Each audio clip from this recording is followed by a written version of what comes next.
प्यारे बच्चों, एक बार फिर से आपका हिंदी कक्षा में स्वागत है। बच्चों, आज हम कक्षा 9th के व्याकरण पोर्शन को स्टार्ट करेंगे और व्याकरण में भी हमारा जो पहला टॉपिक है वो है समास। तो आइए सबसे पहले हम समास की बात करते हैं कि समास क्या होता है। देखिए, समास को मोटे तौर पे कह दिया जाता है कि शब्दों को संक्षिप्त करना या छोटे रूप में लिख देना ही समास होता है। अब अगर इसकी परिभाषा की बात करें तो दो या दो से अधिक शब्दों के मेल या संयोग को समास कहते हैं। इस मेल में पदों या शब्दों के बीच में आए विभक्ति चिन्हों को हटा दिया जाता है। देखिए क्लास, जैसे हमने लिखा कि राजा का कुमार बहुत सुंदर है। अब इस अंडरलाइन शब्द पे आए। इस अंडरलाइन शब्द में एक्चुअल में 3 शब्द हैं। एक है राजा, फिर है का और एक है कुमार। अब राजा और कुमार ये दोनों शब्द जुड़े हुए किससे हैं? इस का से। अगर मैं इस का को हटा दूं तो मेरे पास जो नया शब्द बनेगा वो होगा राजकुमार, और ये राजकुमार ही समास कहलाएगा। देखें बच्चे, समास में दो शब्दों का बहुत बार प्रयोग किया जाता है। एक है समास विग्रह और दूसरा है समासिक या समस्त पद। तो बच्चों आओ पहले हम इन दोनों शब्दों के अर्थ जान लें कि ये दोनों शब्द हैं क्या। देखिए क्लास, समास विग्रह का अर्थ है कि समास होने से पहले शब्दों का रूप, और ये रूप जो होता है ये बिखरा हुआ रूप होता है, यानी इसमें जो शब्द होते हैं वो अलग अलग होते हैं। जैसे राजा का कुमार, ये 3 शब्द हैं, यानी ये तीनों अलग अलग हैं, बिखरे हुए हैं, तो इस कारण से ये समास विग्रह हो जाएगा।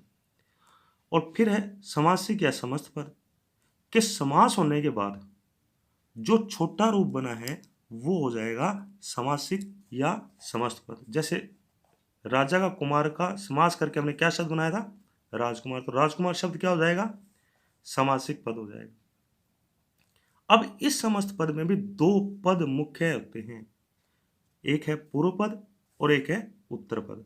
अब जैसे शब्द लिखा गया पूजा घर, अब ये एक्चुअल में तो ये था कि पूजा के लिए घर,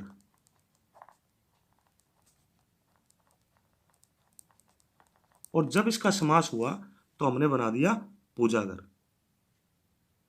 अब इस पूजा घर में जो शब्द पहले आ गया वो तो हो गया पूर्व पद, और जो शब्द बाद में आया वो हो गया उत्तर पद। यहां पूजा पहले आया तो पूर्व पद और घर बाद में आया, इस कारण से ये उत्तर पद हो जाएगा। तो क्लास, ये था समास का इंट्रोडक्शन। अब हम समास के भेद पढ़ेंगे। समास में कितने भेद होते हैं? तो क्लास, समास के 6 भेद होते हैं। नंबर 1 तत्पुरुष, नंबर 2 कर्मधारय, नंबर 3 द्वंद्व, नंबर 4 द्विगु, नंबर 5 अवयवी और नंबर 6 बहुब्रीहि। बच्चों, आज हम तत्पुरुष समास की बात करेंगे कि तत्पुरुष समास क्या होता है। बच्चों, तत्पुरुष समास में पहला जो पद होता है इसका वो गौण होता है और दूसरा पद मुख्य होता है। देखिए क्लास, इस बात को आप यूं समझ लें कि इस समास के अंदर कर्म कारक से लेकर अधिकरण कारक तक के विभक्ति चिन्हों को हटा दिया जाता है, उनका लोप कर दिया जाता है। अब कर्म कारक से लेकर अधिकरण कारक तक के बीच में कौन कौन से कारक हैं और उनके विभक्ति चिन्ह कौन से हैं उसके बारे में बात करते हैं।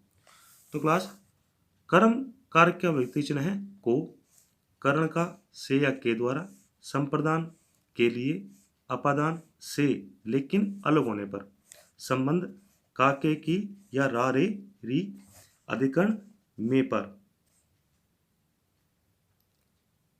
बच्चों, जिस भी विभक्ति चिन्ह का लोप किया जाता है वह तत्पुरुष उसी विभक्ति का मान लिया जाता है। जैसे मान लो कि हमने बीच में से 2 पदों के बीच में आए हुए को हटाया, अब को आता है कर्म में, तो उस तत्पुरुष का नाम क्या हो जाएगा? कर्म तत्पुरुष समास हो जाएगा। बच्चों, अब तत्पुरुष समास के भेद कितने होते हैं? देखिए बच्चे, इसके भेद होते हैं 6। तो पहले भेद की बात करते हैं। पहले भेद का नाम है कर्म तत्पुरुष। देखें, शब्दों के बीच में आए को का लोप कर दिया जाता है। यानी दो शब्द आए, उन शब्दों के बीच में यदि को आ जाए तो आप को हटा दें। अब को हटाया है तो इस कारण से वो कर्म तत्पुरुष हो जाएगा। उदाहरण देते हैं कि ग्राम को गत। अब ग्राम और गत ये दो शब्द आए, इनके बीच में आ गया को, तो इस को हटा दें आप और इन दोनों शब्दों को जोड़ के लिख दें तो क्या कहलाएगा? ग्राम गत। और ग्राम गत किसका उदाहरण माना जाएगा? कर्म तत्पुरुष का। एक ऐसा ही है यश को प्राप्त, फिर को आ गया, हमने को हटा दिया, दोनों को जोड़ के लिख दिया यश प्राप्त। आइए अब हम इसके दूसरे भेद की बात कर लें, तो वो है कर्ण तत्पुरुष। देखिए क्लास, शब्दों के बीच में आया से या के द्वारा, इसको आप हटा दें और दोनों को जोड़ के लिख दें। जैसे भाव से पूर्ण, तो दोनों शब्दों के बीच में क्या आया? से, इसको हटाएं, नया शब्द क्या मिल जाएगा? भावपूर्ण। ये कौन किसका उदाहरण माना जाएगा? कर्ण तत्पुरुष का। एक ऐसे उदाहरण है कि हस्त के द्वारा लिखित, दोनों शब्दों के बीच में आया के द्वारा, इसको हटा दें तो हस्त लिखित नया शब्द मिलेगा और ये कर्ण तत्पुरुष का उदाहरण माना जाएगा। अब इसका तीसरा जो भेद है वो है संप्रदान तत्पुरुष। देखें, दोनों शब्दों के बीच में के लिए आएगा, आपने इसके लिए को हटा देना। जैसे बोला गया गुरु के लिए दक्षिणा, तो दोनों शब्दों के बीच आया के लिए, आप इसे हटा दें, जो नया शब्द बनेगा वो बनेगा गुरु दक्षिणा और ये किसका उदाहरण माना जाएगा? संप्रदान तत्पुरुष का। बच्चों, अब तत्पुरुष समास का तीसरा भेद करते हैं हमने, वो है संप्रदान तत्पुरुष। देखें बच्चों, इसमें शब्दों के बीच में के लिए शब्द का प्रयोग किया जाता है और इस के लिए को हम हटा देते हैं। जैसे गुरु के लिए दक्षिणा है, तो गुरु और दक्षिणा के बीच में आया के लिए, इसके लिए को हटा दिया और हमने बाकी बचे हुए शब्द को जोड़ के लिख दिया तो वो बना गुरु दक्षिणा। अब इसका चौथा भेद अपादान तत्पुरुष। शब्दों के बीच में आए से को हटा दिया जाता है। जैसे देश से निकाला, तो से को हटा दें तो क्या लिख देंगे? देश निकाला। ऐसी संबंध तत्पुरुष। अब शब्दों के बीच में का, के, की आदि शब्दों को हटा दिया जाता है। जैसे गंगा का जल, गंगा और जल इन दोनों शब्दों के बीच में आया का, तो हमने का को हटा दिया, शब्द हमारे पास बचा गंगा जल और ये गंगा जल किसका उदाहरण माना जाएगा? संबंध तत्पुरुष का। और इसका अंतिम भेद है अधिकरण तत्पुरुष।